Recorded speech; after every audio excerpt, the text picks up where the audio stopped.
আমার মন নিয়ে যদি কেউ খেলা করে তাহলে কি করতে মনে চায় বলেন আপনারা?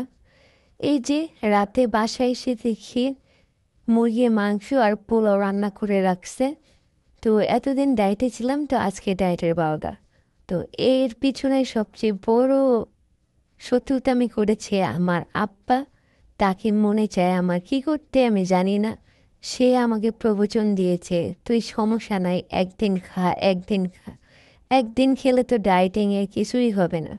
তো বারবার বলাতে, ঘ্যান ঘ্যান করাতে, তারপর হচ্ছে আমি এখানে নিয়ে নিলাম মুরগির মাংস, পোলাও, সাথে অনেকগুলো লাল কাঁচামরিচ আর সাথে পেঁয়াজ। আমি ঘজ ঘজ কস কস করে খাচ্ছিলাম। আমি যে ডায়েটে আছি সেটা ভুলেই গেছি। সমস্যা নেই, একদিন খেলে কিছুই হয় না, আর 10 দিন না খেয়ে থাকবো আর কি।